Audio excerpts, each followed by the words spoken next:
लेकिन वो लोग ऐसा कैसे कर सकते हैं? इतने साल से आप वहाँ काम कर रहे हैं, फिर वो आपको यूँ अचानक काम से कैसे निकाल सकते हैं? कुछ समझ में नहीं आ रहा है। फैक्ट्री यूँ अचानक बंद हो गई, अब मैं क्या काम करूँगा? घर कैसे चलेगा? वैसे माया, तुम समोसे बहुत अच्छे बनाती हो, तो क्यों ना जब तक कोई नौकरी नहीं लग जाती हम समोसे बनाकर बेचें? ये तो बहुत अच्छा विचार है जी। अब मैं समोसे बनाऊंगी और आप उन्हें बड़े से ठेले में रख कर बेचना। अगले दिन से उन्होंने ये काम शुरू कर दिया और प्रभु का नाम लेकर जगदीश ठेले पर समोसे बेचने लगा।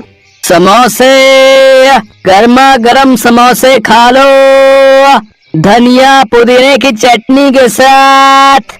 गर्मा गर्म समोसे, अरे वाह, खुशबू तो बड़ी अच्छी आ रही है। चलो ना रोहन, खाकर देखते हैं। हाँ चलो। भाई साहब 2 समोसे देना। जी अभी देता हूँ। उसके समोसे ग्राहकों को बहुत पसंद आए। उसके पास ग्राहकों की भीड़ लग गई। पहले ही दिन कुछ ही घंटों में उसके सारे समोसे बिक गए। जगदीश खुशी खुशी घर लौट आया। अरे अब सुनती हो भाग्यवान, कहाँ हो तुम? अरे आप 3 घंटे में ही लौट आए, कोई ग्राहक नहीं मिला क्या? अरे नहीं, बल्कि पहले ही दिन देखो मुझे कितनी सारी कमाई हुई। हमारे सारे समोसे बिक गए। ये लो पैसे। अब तुम मुझे कल से और भी ज्यादा समोसे बना कर देना भाई। अरे वाह, इतने सारे पैसे। अब मैं तुम्हें कल और भी ज्यादा समोसे और पुदीने धनिया की चटनी बना कर दूंगी। फिर अगले दिन भी उसके सारे समोसे बिक गए। इसी तरह अब हर रोज उसकी कमाई होने लगी। लेकिन अब जगदीश के आ जाने से गांव के बाकी समोसे की दुकान वाले हलवाइयों को नुकसान होने लगा। ये देख कल्लू हलवाई और दूसरी दुकान के राजू ने मिलकर एक प्लान बनाया। कुछ देर बाद राजू उसकी दुकान पर पहुंचा। अरे जगदीश भाई, वो वहाँ बेचारा कुम्हार बिरजू काका अकेले ही भारी चीज उठा रहा है। मुझे लगता है हमें उनकी मदद करनी चाहिए। मैं उसकी मदद कर देता, लेकिन वो मुझसे अकेले नहीं होगा, बड़ा वजन है उसमें। हाँ हाँ, क्यों नहीं राजू भाई, अब काका जी की उम्र हो गई है तो हमें तो उनकी मदद करनी ही होगी ना। चलो चलो, मैं चलता हूँ तुम्हारे साथ। जगदीश अपने समोसे का ठेला छोड़कर राजू के साथ चला जाता है और मौका मिलते ही कल्लू हलवाई ने उसके समोसों में दवाई छिड़क दी। उधर राजू चलते चलते पीछे से गायब हो जाता है और जगदीश अकेले ही काका की दुकान पर पहुंच जाता है और उनसे कहता है, पता नहीं ये राजू भाई कहाँ रह गए। अच्छा बिरजू काका, बताइए क्या भारी सामान उठाना है? अब कैसा भारी सामान बेटा?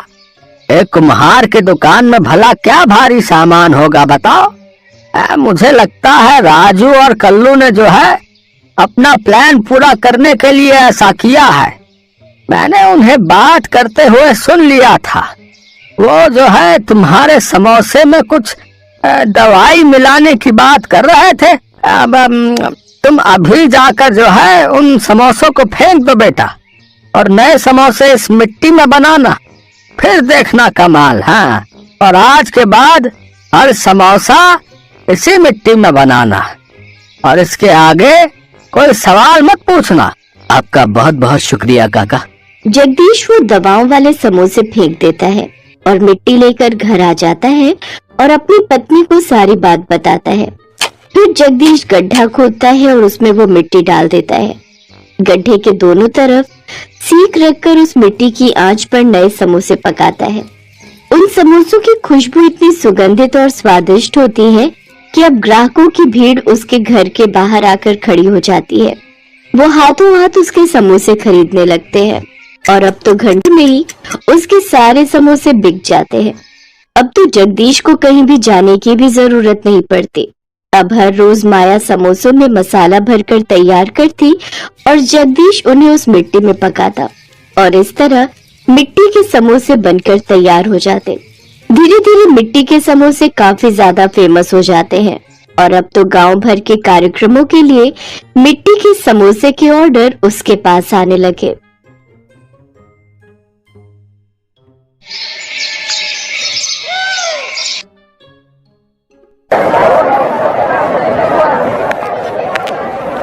कितनी अच्छी पिक्चर थी ना?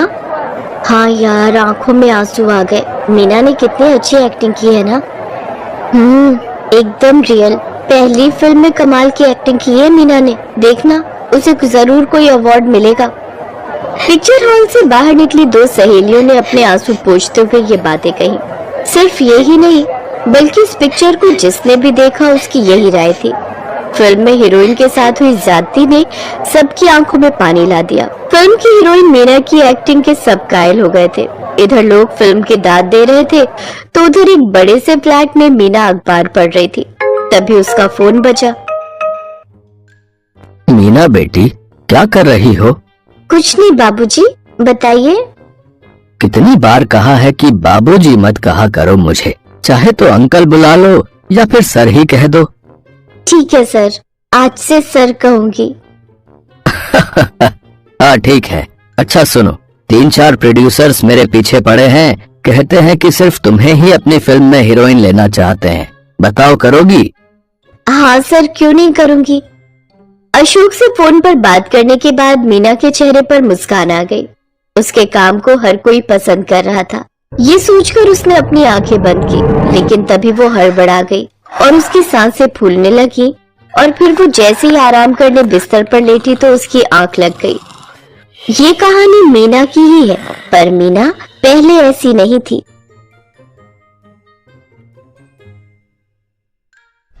मुझे तो हीरोइन बनना है। हाँ हाँ बन जाना, पर मुझसे शादी तो करोगी ना? हीरोइन किसी आम आर्किटेक्ट से शादी नहीं करती, समझे ना? अच्छा मैम साहब, अभी बताता हूँ, फिर तो तुमसे आज ही शादी करूंगा। रुको अभी बताता हूँ। मीना को सोते हुए अपना बीता हुआ कल याद आ रहा था। वो बस रवि के साथ बिताया हसीन वक्त याद कर रही थी। उस वक्त मीना कॉलेज में पढ़ती थी और रवि एक आर्किटेक्ट था। दोनों ने शादी कर ली और मीना खुशी खुशी रवि के साथ रहने लगी। शादी के बाद मीना और रवि को एक प्यारी सी बच्ची हुई, जिसका नाम उन दोनों ने देवना रखा। तभी दरवाजे की घंटी बजी और मीना की नींद अपने ख्यालों से बाहर आई। सामने मीना की बेटी देवना खड़ी थी, जो स्कूल से आ गई थी। मीना उसके साथ हंसने बोलने लगी। चलो जल्दी से हाथ मुंह धो लो, फिर हम साथ में खाना खाएंगे। मीना ने जी भरकर देवना के साथ समय बिताया और फिर देवना को सुलाते सुलाते वो फिर से पुरानी यादों में खो गई। उस दिन रवि बहुत खुश था। मीना कमाल हो गया, मुझे एक बहुत बड़ी कोठी बनाने का कॉन्ट्रैक्ट मिला है। अरे वाह, ये तो बहुत अच्छी बात है, पर कहाँ बनेगी ये कोठी? हाँ बस यही थोड़ा मसला है। एक्चुअली भानु प्रतापगढ़ के राजा हैं विक्रम रावत, उनकी कोठी तैयार करनी है जंगल में। क्या जंगल में? हाँ, राजा तो राजा होता है, पैसे की कमी है नहीं, तो किया होगा मन अकेले में रहने का, या फिर शायद किसी खास के साथ रहना चाहते होंगे। जंगल में? अरे एक गांव है छोटा सा जंगल के पास, तो बस उसी गांव में वो अपनी कोठी बनवाना चाहते हैं। मुझे पूरे 2 लाख रुपए दे रहे हैं वो, लेकिन इस प्रोजेक्ट के लिए हमें कुछ दिन उसी गांव में रहना होगा। राजा साहब चाहते हैं कि मैं वहाँ अपनी आंखों के सामने वो कोठी बनवाऊं। अभी देवना छोटी है तो स्कूल वगैरह का भी कोई पंगा नहीं। तुम तैयारी शुरू करो, परसों निकलना है। रवि अपनी पत्नी मीना और अपनी बेटी देवना को लेकर उसी गांव की तरफ चल दिया, जहां उसने राजा विक्रम रावत को कोठी का डिजाइन दिखाया। विक्रम को डिजाइन बहुत पसंद आया, लेकिन तभी विक्रम की नजर मीना पर पड़ गई। खूबसूरत मीना को वो ललचाई निगाहों से ताड़ने लगा। देवना के खांसने से अचानक मीना का ध्यान टूटा। इसी तरह वक्त गुजरता रहा। फिर एक दिन मशहूर न्यूज एंकर प्रिया ने मीना को कॉल किया। मीना जी मुबारक हो, आपको राष्ट्रीय फिल्म पुरस्कार मिल रहा है। क्या? थैंक यू प्रिया जी।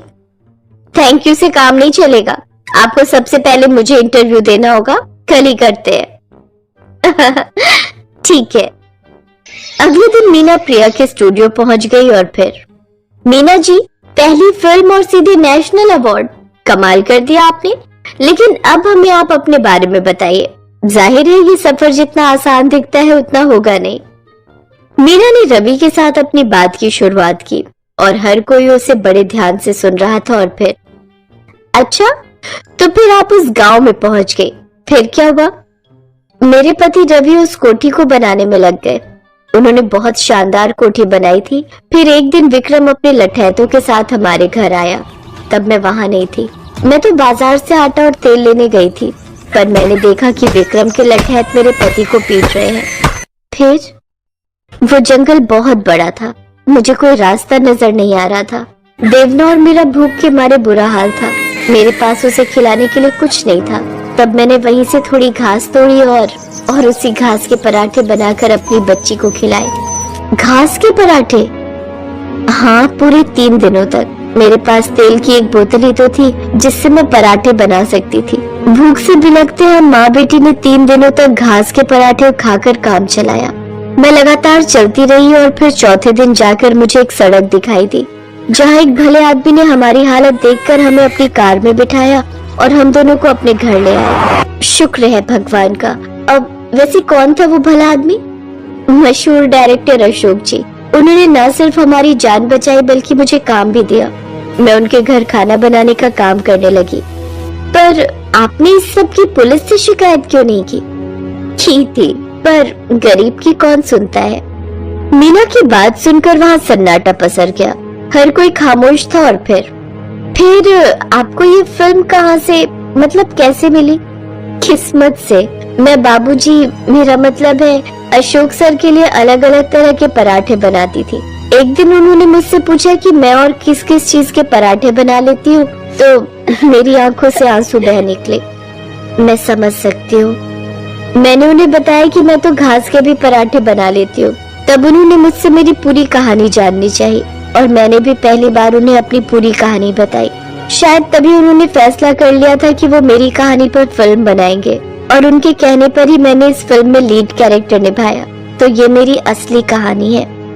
मीना के इस जवाब के बाद प्रिया कुछ और नहीं पूछ सकी। हर किसी की आंखों में आंसू थे। फिर अगले दिन राष्ट्रपति भवन में, मीना बेटी, आपने कमाल का काम किया। और सुनो, मैंने उस विक्रम के खिलाफ जांच के आदेश दे दिए हैं। तुम चिंता मत करना। जिसने तुम्हारे पति की जान ली और तुम्हें और तुम्हारी बेटी को घास के पराठे खाने पर मजबूर किया, अब वो जिंदगी भर जेल की सूखी रोटी खाए।